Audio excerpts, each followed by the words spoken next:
Illinois Congressman Raja Krishnamoorthi serves on the House Oversight and Intelligence Committees. He joins me now. Congressman, thanks so much for joining us. What is your sense of where negotiations stand at this hour? I think that they're talking, which means that we're not fighting, which is a good thing. And I'm still hopeful for a deal coming about by next week. And at this point, I think that our constituents are demanding it. Yeah, I think constituents all across America are demanding it. Even if Congress agrees to a bill, Congressman, before the new year, given the antiquated state systems, there are people who are desperate for money who could be going weeks without financial assistance. So let's use your state of Illinois as an example. Is there any plan on the part of the state to assist them? I think the state is doing everything in its power to assist folks, whether it's doing our own eviction moratorium, if the federal government doesn't come through with extending the one on December 31st, and using other means to help people.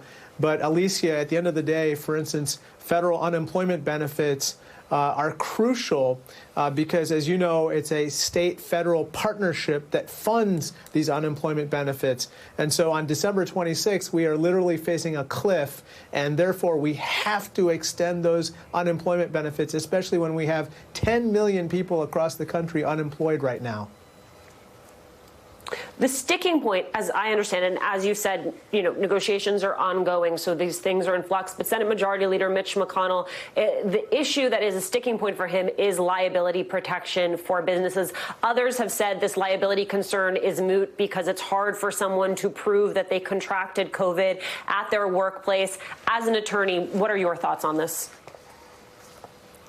Well, I think that the language that Mitch McConnell is putting forth appears to be some kind of blanket waiver, Alicia, for any liability associated with workplace hazards during the COVID timeframe. And that's just unacceptable. I mean, I think the American people don't want to return to an unsafe workplace. On the other hand, enacting standards that employers can utilize and that are enforceable, I think, are a good thing. At the end of the day, though, Alicia, I think that employers want to operate their businesses, but employees want to come back to a safe workplace. I think that we can find an overlap of interests there and get something done. What is your sense of sort of the minimum that needs to get done in advance of the new year, and then how much appetite there would be in the new Congress for passing something that is more robust? First of all, we have to extend unemployment benefits. Secondly, we have to provide small business relief. In Illinois, for instance, 50% of restaurants are going to go out of business in the next 6 months without any additional relief. Third, I'd like to see stimulus checks to help those families get through the winter, take care of their rent and other necessities. And finally, I'd like to see state and local aid, Alicia. I'm seeing Republican mayors text and call me and basically say, Raja, we are going to be laying off more first responders on top of the 1 million first responders and teachers and others who've already been laid off in the last 10 months. This is something that's crucial if we're going to buffet people from further economic loss as we go into the Biden administration.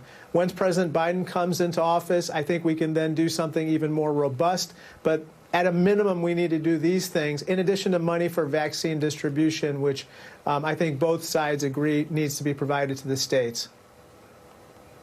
Congressman Krishnamoorthi, I would say I can't believe we were here, but after all of this, I can believe almost anything. Thank you so much for your time.